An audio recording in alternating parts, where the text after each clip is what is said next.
So before I give this thing back, I just want to do a quick shout to some of these components. So we got the SLX 4-pot brake, so the lower end of the XT brake. This SLX brake is killer. Heaps of strength, heaps reliable. I don't know if it's heaps reliable. He's had these for quite a while, pretty much since he got the bike. They came on the bike, as far as I know. Simple bleed process, mineral oil, no real adjustment except for lever adjustment. They feel excellent. They're never wandering. SLX, cheap as chips, and very, very good from what I've experienced. So SLX 4-pot brakes, killer. Also, he's taken the Shimano pads out, or he's worn them out, or whatever, and he's replaced them with clean skin brake pads. So yeah, as far as I know, it's an Australian brand. Obviously, they probably get their stuff made overseas, but Aussie brand, Aussie mob. So clean skins. Your pads are good in the Shimano stuff, at least. Not sure how they are in the SRAM. I've read conflicting things, but I'd have to test them myself. Have a look at these things. Diety T-Mac pedals. These are the kings. They're the kingpin of pedals. They're a bit wider than I would like, generally, for trail clearance. But for all-out performance and feel, they're the best. There's nothing I've felt that felt more comfortable and more secure than these pedals. So they've got an excellent cradle inside the pedal, like where your foot sits in. Heaps of room. It's quite concave. So if we look from the side, it's probably, yeah, pretty concave. But it just feels like an excellent cradle, and it just locks your foot in place. Absolutely. So very impressed with them. Heaps and heaps and heaps of grip. I've just gone back to my 510s from being on the 2FO Roost shoes for a while, and the 510 spreads a little bit more on this pedal, so it makes the pedal better again. But yeah, T-Mac, Diety T-Mac, they're killer. They're very, very good. Very expensive too, so I'd never buy a pair. But yeah, they're like in the 200, 250 mark. So ridiculous.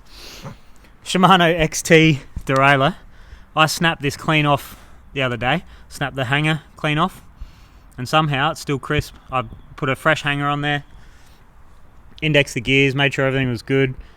And it's crisp. So derailleur's hanging in there. The clutches are rubbish in these XTs. They always rust. And you got to do heaps and heaps of maintenance. You got to stay on top of your maintenance. But other than that, not bad. I'm impressed that it took that hit. So very good.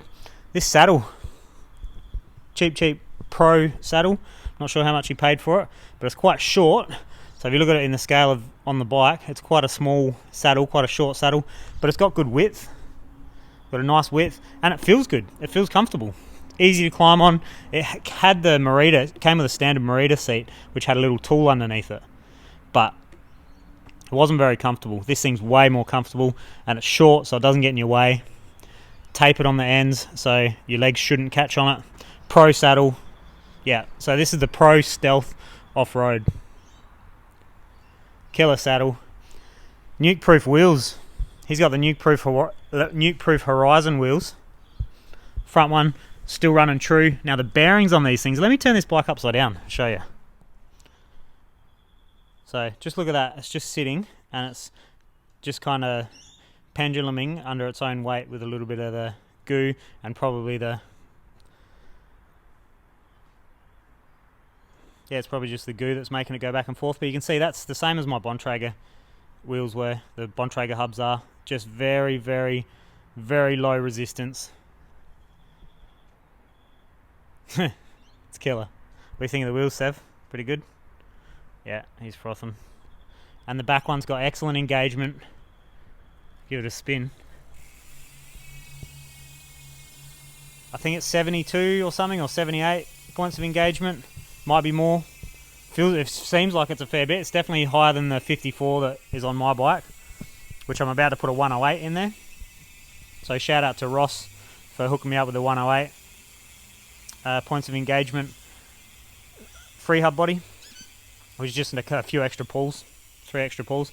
But yeah, these wheels, I don't know how strong they are, but you can see it's just going to spin. And that disc is actually rubbing slightly as well. So very free spinning wheels.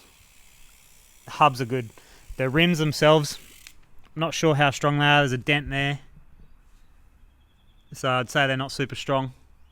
But there's a couple of other dings that haven't actually caused dents. So that might have that might have been me. I don't know. I didn't feel any hits, but you never know. He's not running a cush core at the moment. He should definitely run a cush. Woo wee! Look at that. Little cut on the sidewall. Didn't go through, but a rub for sure. So he's got to keep an eye on that. The wheels are good. Yeah. So far so good. They may not be the strongest, but the hubs are killer. And the Fox 38, I've just done a review on them. They're killer. Not my flavour, but they are killer. The bike's wicked. The coil's wicked. So I ended up at... I went back and forth. I started with no compression. I went up to 1, 2, 3, 4, back to 3. Felt like 3 is a pretty good spot on this shock. And I was 12 out from closed on the rebound. Bomber's good. Long term, they're questionable. But if you bought it new, you got warranty. As long as it doesn't blow out after the warranty. So, yeah, the bike was killer. The components that have come with a killer. It's ace.